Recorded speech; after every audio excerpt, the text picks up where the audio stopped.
حضور نے فرمایا وَبَدْنًا عَلَى الْبَلَائِ صَابِرًا، ایسا جسم کہ جو مصیبتوں کے اوپر صابرًا، صبر کرنے والا، زندگی جہد مسلسل کی طرح کاٹی ہے، چونکہ زندگی کا نام ہی مسلسل جد و جہد ہے، کوشش ہے، کوئی نہ کوئی مسئلہ، کوئی نہ کوئی پرابلم، کوئی نہ کوئی نئی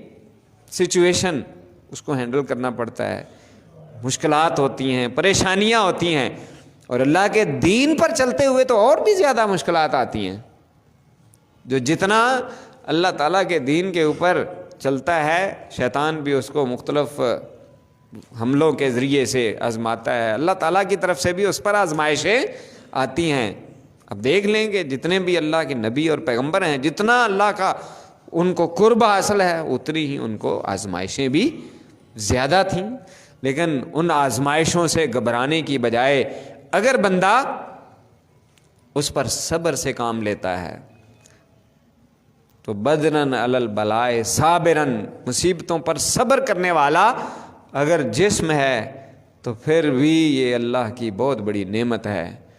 اللہ کے بندوں میں، اللہ کے نبیوں میں، اللہ کے اولیاء میں ایسے لوگ ہمیں ملتے ہیں کہ جن کے اوپر بڑی بڑی آزمائشیں آئیں، بڑی بڑی مصیبتیں آئیں، لیکن وہ مستقل مزاج رہے اور پہاڑ کی طرح ثابت قدم رہے، اللہ کے دین کے اوپر ڈٹے رہے، اپنے آپ کو قید و بند کی صعوبتوں کے اندر جو ہے نا مبتلا کر لیا،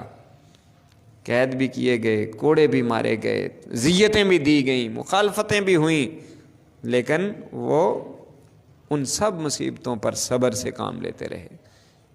انبیاء کرام ہوں یا اولیاء کرام ہوں، ان سب کی آپ ہسٹری دیکھ لیں، پڑھ لیں۔ یہ بھی ایک بہت بڑی اللہ تعالیٰ کی نعمتوں میں سے نعمت ہے کہ اگر بندہ مصیبت کے اوپر صبر سے کام لیتا ہے۔